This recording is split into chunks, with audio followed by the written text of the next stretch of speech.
मेरे सम्मानित दर्शकों, मैं आज भारतीय न्याय संहिता के संबंध में अब आपको बताने का प्रयास करूंगा, क्योंकि मैंने भारतीय न्याय संहिता की धारा 60 तक पहले वीडियो में बता चुका हूं। अब मैं धारा 61 भारतीय न्याय संहिता BNS 2023 के संबंध में बता रहा हूं। आप लोग ध्यानपूर्वक सुने और इसका लाभ उठाएं। भारतीय न्याय संहिता की धारा 61 आपराधिक षड्यंत्र से संबंधित है। ये आपराधिक षड्यंत्र से संबंधित है। इस धारा के अंतर्गत दो या दो से अधिक व्यक्ति जब किसी अवैध कार्य को करने के लिए या कानूनी कार्य को अवैध तरीके से करने के लिए आपस में समझौता करते हैं तो इसे आपराधिक षड्यंत्र माना जाता है। धारा 61 का विस्तार पूर्वक वर्णन ये है।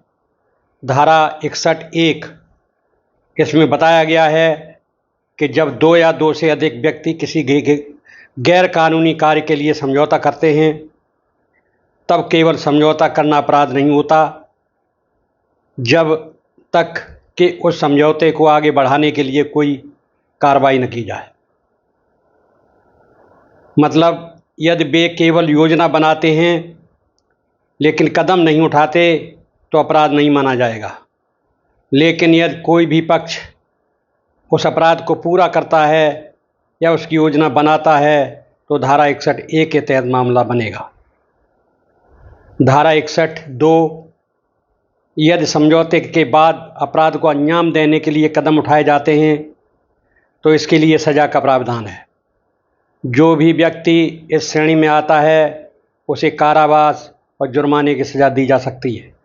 सज़ा की गंभीरता अपराध की प्रकृति पर निर्भर करती है। जैसे हत्या जैसी गंभीर साजिश के लिए कठोर सज़ा और कम गंभीर अपराधों के लिए कम सज़ा।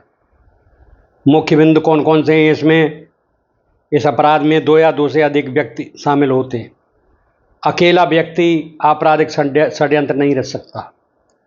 उनके बीच किसी अपराध या अवैध कार्य को करने की सहमति होनी चाहिए। नंबर 3, केवल योजना बनाना अपराध नहीं बल्कि उस योजना को अंजाम देने के लिए कदम उठाना आवश्यक है।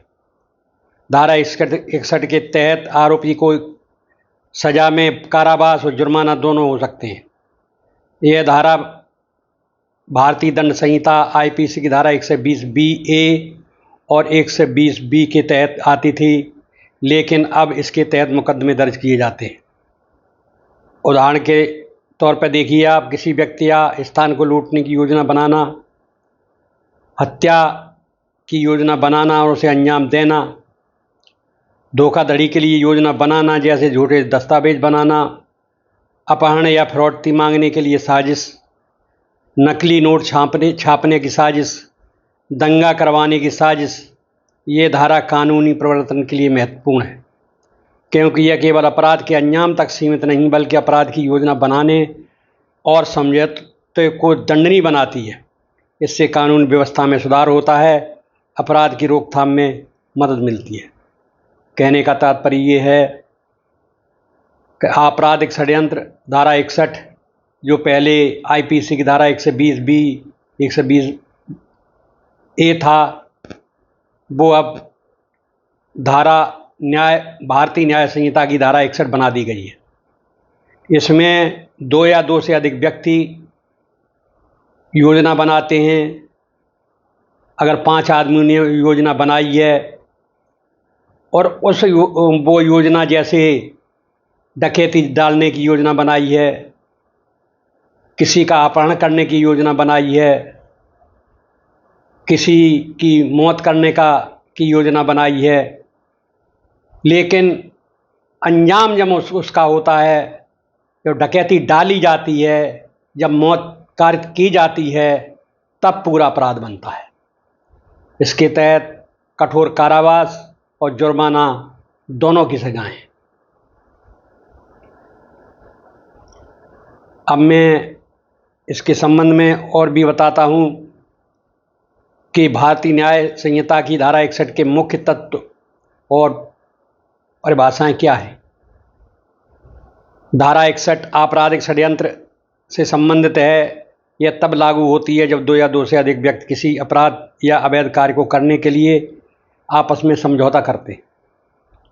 इस समझौते को किया जाना अपराध की शुरुआत है, भले ही उस समझौते को तुरंत क्रियान्वित न किया जाए। मुख्य तत्व इसके हैं: नंबर 1, दो या अधिक व्यक्तियों का होना। अपराध में कम से कम दो या दो से अधिक लोगों का सम्मिलित होना आवश्यक है। समान उद्देश्य। नंबर 2, समान उद्देश्य के लिए समझौता। उन व्यक्तियों के बीच किसी अवैध कार्य या अपराध को अंजाम देने का आपसी समझौता होना चाहिए। यह अपराध कार्य वैध कार्य को अवैध तरीके से करना भी हो सकता है। नंबर 3, समझौता मात्र अपराध नहीं, केवल आपसी सहमति और साजिश करना अपराध नहीं होगा जब तक कि उस साजिश को आगे बढ़ाने के लिए कोई कदम या योजना न बनाई जाए। यदि उस साजिश के तहत कोई कार्रवाई होती है तो यह अपराध माना जाएगा। कदम उठाने की आवश्यकता। समझौते के बाद अपराध को अंजाम देने के लिए कोई कदम उठाने की आवश्यकता होती है, तब ही यह धारा प्रभावी होती है, क्योंकि जब तक उसको अंजाम तक नहीं पहुंचाया जाएगा तब तक वो धारा पूरी नहीं होती, तब तक वो अपराध भी पूरा नहीं होता। नंबर 5, सजा। यदि वह अपराध गंभीर जैसे हत्या, आजीवन कारावास या 2 वर्ष से अधिक की सजा वाला अपराध है, जो साजिश में शामिल व्यक्ति को उसी अपराध के लिए दंडित किया जाएगा। यदि अपराध 2 वर्ष से कम कारावास योग्य है तो सजा 6 महीने से अधिक कारावास और जुर्माना तक की हो सकती है। सारांश में धारा 61 का मूल उद्देश्य ही दो या दो से अधिक व्यक्तियों द्वारा किए गए अवैध कार्य के समझौते को दंडनीय बनाता है। यह समझौता पहले एक अपराध की नींव है जो आगे अपराध को अंजाम तक पहुंचाती है। समझौते के अलावा इस अपराध को अंजाम देने के लिए कार्रवाई होना भी आवश्यक है। इसमें बार बार कहा गया है कि इसमें समझौते की योजना तो बना सकता है आदमी, लेकिन योजना को उसके अंजाम तक पहुंचाना तब अपराध बनता है। इसके तहत अपराधी को उस अपराध के समान दंड भी भुगतना पड़ता है। इसमें एक विशेष बात यह भी है कि जब योजना बनाता है आदमी तो उसमें 5 व्यक्ति शामिल होते हैं, लेकिन जब योजना को अंजाम दिया जाता है उसमें 4 व्यक्ति होते हैं, तो जो वो 5वां व्यक्ति जो योजना बना रहा था उसको भी वही सज़ा होगी जैसे कि चारों को सज़ा होगी। जैसे अगर योजना 5 लोगों ने बनाई है कि किसी को गोली मारना है, गोली मारकर उसके मर्डर करना है, लेकिन साथ ही वो जो 5वां व्यक्ति जो उसमें शामिल था वो जब गोली मारते समय वो उपस्थित नहीं है, वहाँ कहीं बाहर गया हुआ है, लेकिन वो भी उतना ही दोषी है जितना वो चारों दोषी। इसलिए इसमें बहुत गंभीर सज़ा मिलती है। जैसे योजना बनाने वाले और अंजाम देने वाले को सज़ा मिलती है आजीवन कारावास, मृत्युदंड। इतनी ही सज़ा उसको मिलेगी जो आदमी बाहर गया है और वो जो है उस कृत्य को करने में शामिल नहीं था। अब आपकी समझ में आ गई होगी कि ये धारा 120B पहले की जो धारा थी 120B, लेकिन अब भारतीय न्याय संहिता की धारा 61 हो गई है। अब आप लोगों को नए कलेवर में मैं भारतीय न्याय संहिता का पाठ पढ़ा रहा हूँ। आशा है आपको समझ में आएगी भाषा शैली, और आप लोग जो है खुश होंगे इसको देखकर नए कलेवर को। आगे मैं धारा 62 के संबंध में वीडियो बनाऊंगा। तब तक के लिए आपसे विदा चाहता हूँ।